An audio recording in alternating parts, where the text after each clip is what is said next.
రాజకీయ లబ్ధి కోసమే జస్టిస్ సుదర్శన్ రెడ్డి పైన అమిత్ షా కామెంట్స్ చేశారని ఆరోపించారు కాంగ్రెస్ ఎంపీ మల్లు రవి. సుదర్శన్ రెడ్డి నక్సలిజంను ప్రోత్సహించారని అమిత్ షా అనడం కరెక్ట్ కాదన్నారు.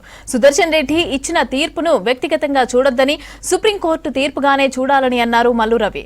ఉపరాష్ట్రపతి ఎన్నికల్లో విప్ ఉండదని, సుదర్శన్ రెడ్డిని భారీ మెజార్టీతో గెలిపించాలని కోరారు MP Mallu Ravi. Vice president గా పోటీ చేస్తున్నటువంటి రిటైర్డ్ సుప్రీంకోర్టు జడ్జి మీద ఈ అపవాదులు పెట్టి చెప్పటం ద్వారా రాజకీయ లబ్ధి పొందాలనే అమిత్ షా గారి స్టేట్మెంట్ ఇచ్చారు. కానీ వాస్తవం ఏంటంటే సుదర్శన్ రెడ్డి గారు ఛత్తీస్గఢ్ లో సల్వాయి జుడుమని ట్రైబల్స్ ఒక ప్రత్యేకమైనటువంటి వ్యవస్థను ఏర్పాటు చేసి ఆ ట్రైబల్స్ లోనే ట్రైబల్స్ ను కొట్టుకొని చంపుకునే వ్యవస్థను ఏర్పాటు చేశారు. ఇది రాజ్యాంగం ప్రకారం ప్రజాస్వామ్యంలో చేయటానికి వీల్లేదని ఆ రోజు సుప్రీంకోర్టు జడ్జిగా ఉన్నటువంటి సుదర్శన్ రెడ్డి గారు జడ్జిమెంట్ ఇచ్చారు. ఇది సుప్రీంకోర్టు జడ్జిమెంట్. సుదర్శన్ రెడ్డి వ్యక్తిగతంగా ఇచ్చింది కాదు.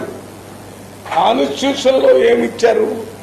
కాన్స్టిట్యూషన్ లో ఒకే వర్గానికి సంబంధించిన వాళ్ళని విడదీసి వాళ్ళు కొట్టుకునే విధంగా కాకుండా ప్రభుత్వం దగ్గర పోలీసు ఉంది, ఆర్మీ ఉంది. మీరు నక్సలైట్లు కంట్రోల్ చేయాలంటే దాని ద్వారా కంట్రోల్ చేయండి తప్ప ఈ ట్రైబల్స్ ని వాళ్లే కొట్టుకొని చంపేటటువంటి కార్యక్రమం చేయకూడదనేది స్పష్టంగా ఇచ్చినటువంటి judgement.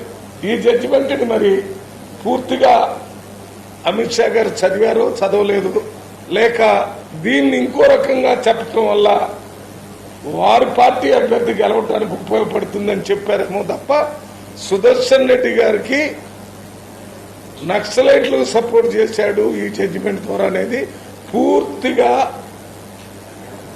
అసందర్భమైంది, non constitutional, non democratic.